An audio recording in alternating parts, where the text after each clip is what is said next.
How quickly does the ball need to be delivered? It depends on what the quarterback is seeing. And one thing I've been harping on with our quarterbacks is just let's be elite decision makers. All right, you touch the football every single snap. So as the quarterback, you have to make great decisions with the football. And sometimes a great decision, it may not be throwing the football. It may be tucking it, it may be running it, it may be throwing the ball in the dirt. But just make great decisions and know we always have that next play mentality. DeMeco Ryan sending a message early for this offense, letting them know it won't be no change. It'll be $4 expected this upcoming season. But it's here. Training camp, man. Anything to do with football, the conversations, the interviews, expectations. Who are the players that are stepping up in camp? There's no secret. I don't have to put pressure on CJ Stroud coming in this season because the pressure's already there. He knows the pressure's already there. The whole world knows the pressure's already there. Social media is letting you know the pressure is there. He's aware of it. The most exciting thing coming out of this season, this year, is going to be you're going to find out about CJ Stroud. Is he going to be your quarterback for the future? Is pressure going to bust his pipes, or is it going to make some diamonds? You have another year under Nick Caley. And as DeMeco Ryan stated in another interview, not this interview, that he's going to be a lot better coming into year two. Anybody can be better coming in on a year two on any job situation. You know more. You done went through it. You figured out your mistakes. They're showing up this offensive line this year. They're very deep with the amount of hogs they got touching that dirt. Guys that can rotate, get down there and move some bodies. Game of nutrition, you got to have some hogs that don't mind flopping and slopping around in that mud when their name is called. And this season, the Houston Texans got the depth at that position. That will improve the running game alone. DeMeco Ryan's taking, I don't want to say a lesser role or a back seat, but he's going to rely on his coaches and his personnel a little more this year coming in. That allows him to manage the game, see what's actually going on the football field, calling the timeouts when necessary, grabbing a jersey or two if he needs to wake up a guy, get him alert. This defense is a driving force for the Houston Texans. Driving force. And it's going to get better. Communication is going to get even better, tighter. The connectivity, being with the same teammates, in the same system with DeMeco Ryans. All that familiarity. They have exchangeable pieces on the offensive line now. Starting lineup is not set yet. They're battling for it. But they're going to have it soon. Get closer to the end of camp. You're going to know your five out there. And you're going to know those backups. Guys going to slide right in because you know, hey, injuries happen, right? You want to have you some long snouts that can just jump in there. Dig up some dirt. They got just as good as a 3-4 man running back rotation that's competing. DeMeco Ryan's talk of the tight end group was going to be greater this season in blocking, pass catching. If you really listen to them speak, training camp, media coverage, this team going to win a Super Bowl. If you're going just from the media and what's being said, obviously you got to put it on the football field. We all know that. This football team will be better than they were last season. Now, as far as the win totals and all of that, better, remains to be seen. But I mean, as far as the eyesight, the eye test, watching them in games, they're going to be better. It's going to be a better watch. So I don't want to hold y'all too long. Obviously, I got CJ Stroud up here. We're going to hear what he has to say. To me, what I've noticed off the bat with CJ Stroud coming in this season, you remember last season we drilled him a lot on his cadence, how he spoke, needed a little more hair on that chest. We would like to get rid of the pouting. But CJ Stroud understands the urgency. He does. You can't hide from it. We really don't need to drill him. There's enough people doing that already. It's just about taking it to the field, showing what's been learned. That's what it's about. Let's listen to CJ from the other day. Maybe you just answered it, but how do you balance, keeping that and not allowing the pressure of that influence what you're trying to do on the field? Yeah, I think pressure is part of my job, so that's just something I think is part of the gig and something that I'm not, naive to, but also I've learned you got to keep the main thing and, just focus on one day at a time, one play, and the football is. I don't know about y'all, man, but I'm getting tired of hearing that. Keeping the main thing the main thing. And I forgot who started that mess. It's great to say it, but sometimes you could just wear that out. You got every athlete at the podiums now. Basketball, football, probably in track, maybe in water polo. I don't know. But it always resorts back, keep the main thing the main thing. What is the main thing? Because if you're not keeping what you're doing the main thing, then it's the wrong thing. They're beating it like a dead horse, man. Only one player a year should be able to say that. Just one player a year. What's got me to even having the conversation to be able to get a second contract. So I got to focus on football. Is there a point here in the preseason where you would no longer want to hear about that or talk about that? Not really. I mean, I'm leaving that to David. I don't really have that answer for you. So. CJ, people talk a lot about your teammates, how much they've seen you just grow from last season to this season, the off-season growth. Can you talk about where you are and how you feel going into this sport training camp? Yeah, I feel great. I think I've taken steps in the off-season of like what it looks like to be, if you're going to be in one place, multiple places, whatever it is, you got to get the work done. So I think I've been able to do that. I've grown as a man. I'm growing in my faith. I'm growing in, my football ability. So I think I'm taking strides just as a person. Strides you've made over the last 3 years. What are your expectations for this team as you start another camp? Expectations just to take one day at a time, one play at a time, and then see where we are at the end of camp. When it comes to compartmentalizing, like Jonathan was talking about, Miko Ryans was just saying how. Big difference, ain't it? Look how more serious CJ Stroud looks.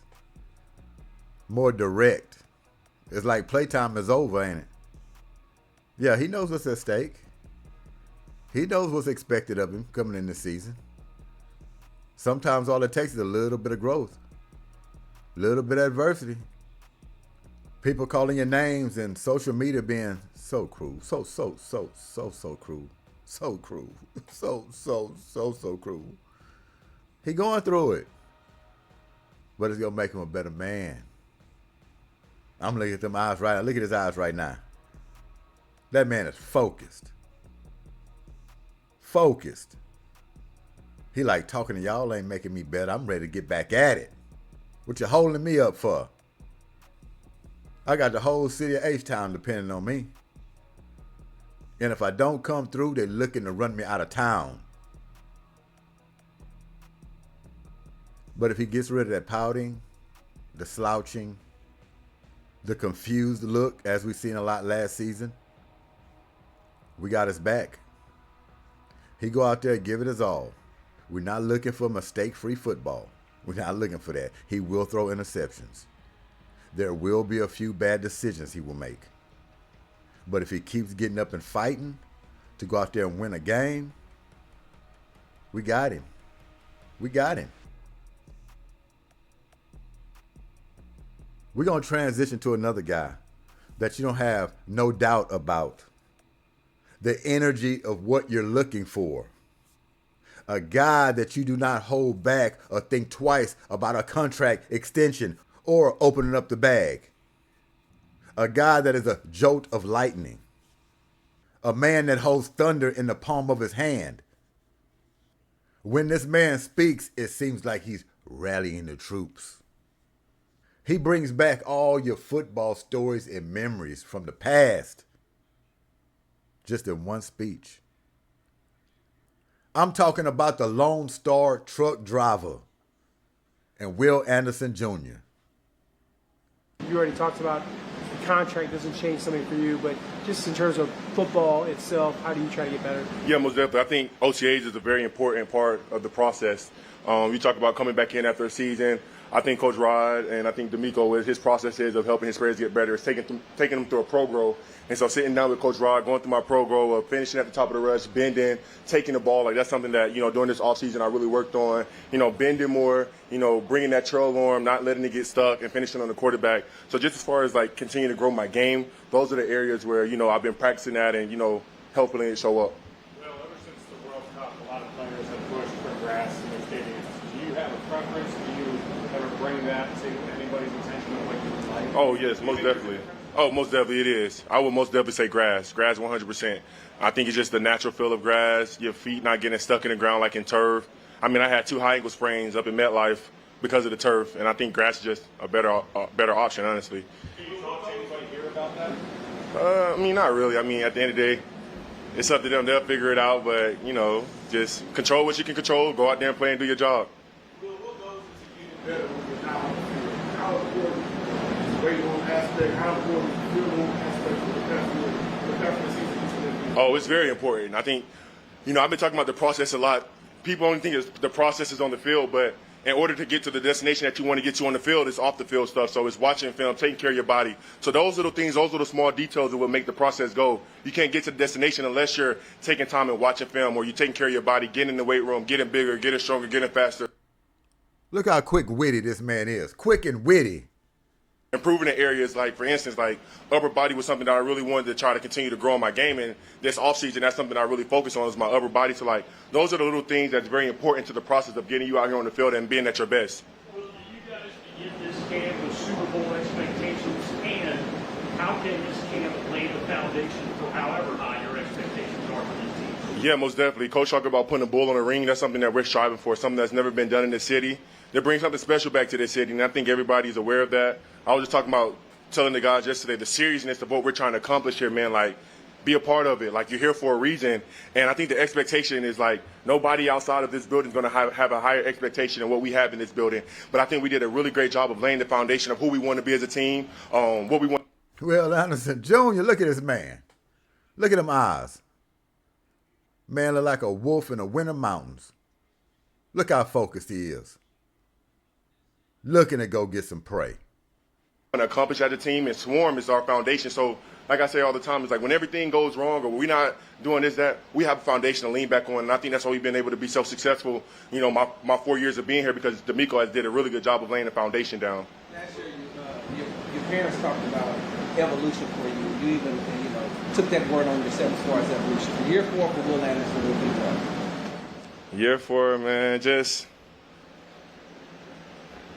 I guess just to continue to just wreak havoc in all phases of the game. But I think one thing that I really want to step up on, and it's something I wrote down on my goal sheet, is just becoming a better leader. Better chance of just connecting with the guys and really, being more vocal and really, being hands-on with the guys. You know what I'm saying? Like, really, like, taking the young guys under my wing. And Caden has been a great addition to our room because it's given me that time to really, like, have a rookie. Like, I've had a rookie, but, like, he's kind of different, you know what I'm saying? He's a high draft pick, and they expect him to come in and play. So it's my due diligence to help him out and help him reach every goal that he wants and show him the way. But he has Sheldon, he has D Hunt, so he has a whole bunch of guys that help him. But I think that's just one area that I want to evolve in, is just being a really great leader.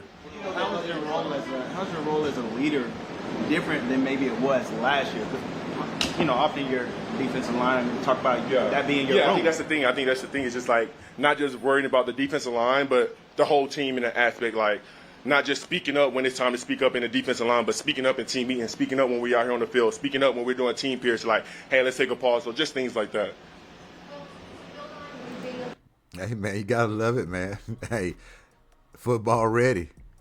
Is he getting you football ready? Because he's ready. Will Anderson Jr., man. I don't know if we need to go any further or not.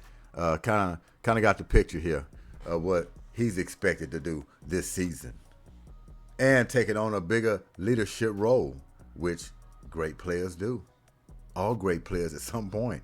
Yeah, they take on that leadership role. They want to take them along for the dance. But once again, the Lone Star truck driver. And I just come up with these names. It just hits me. Sometimes I just watch the body language of a player, what he does on the field, persona, gestures, demeanor, all wrapped up in one. And whatever I feel or see, it just comes to me. So these names and stuff I be coming up with, man, it come up on a fly and come up overnight, right in the middle of me speaking. But I think that fits him, Lone Star truck driver. Because one thing for sure, he got a motor built to last, and we ain't going to second guess that.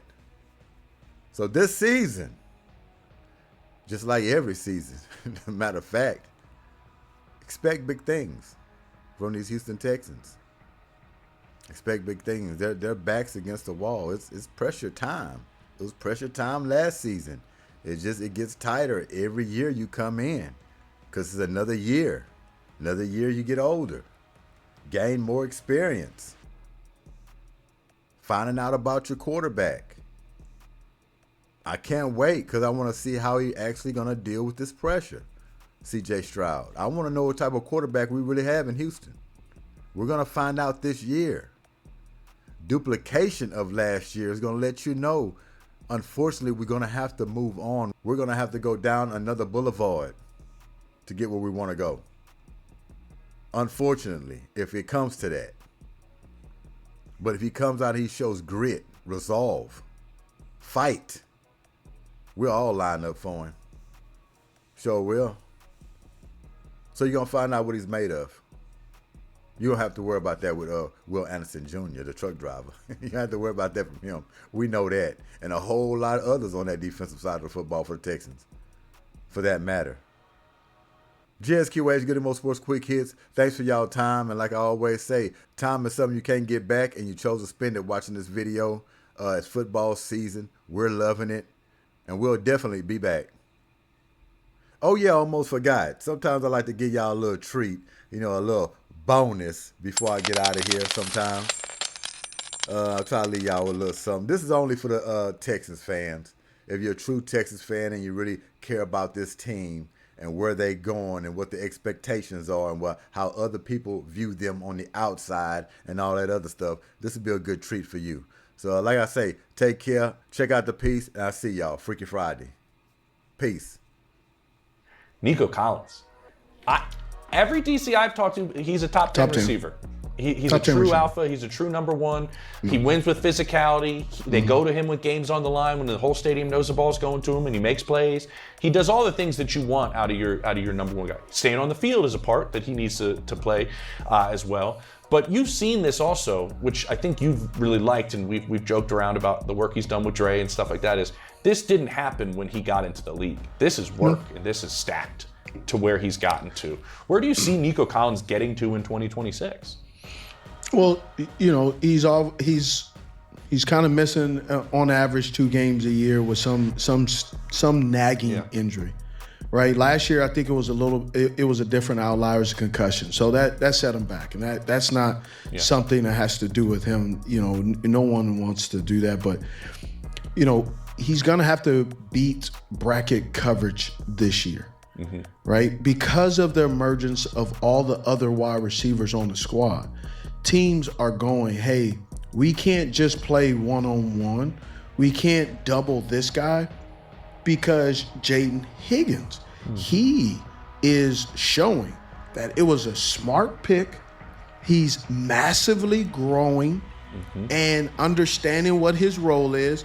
They did a really good job of not putting too much on his plate immediately, but understanding that they wanted to be able to put a lot on his plate. So they were actually doing a really good job of holding themselves accountable offensively.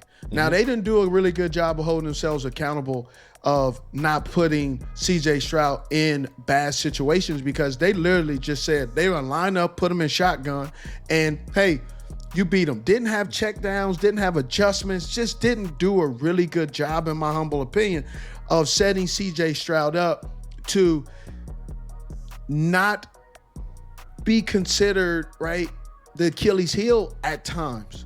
The big shift, right, Steve? A big shift in philosophy. It was Bobby Slowick coming in. We know the system he ran. It was go to the line. You have this, and you can check to that. That's it. They wanted more on C.J. Stroud's plate mentally. We'll see if it was the right move in terms of how the offense was run. So Nick Kelly comes in, and Nick says, you can do more at the line of scrimmage. It's on you. You're right. Big change. Protections, everything was falling on C.J. Stroud. Well, I think overall, long-term is going to be great that C.J. takes that challenge and more on his plate. I think last year, it just showed at times more on his plate was too much. Yeah. And you got to be able to recognize and take your young gunslinger and help him out, man. Yeah. Right? They were I remember they had a series where they had the ball. Think about that. They had between the first play and punt and third play. What's the play clock? 25? Mm-hmm. Man, they had a series where they had the ball for 22 seconds.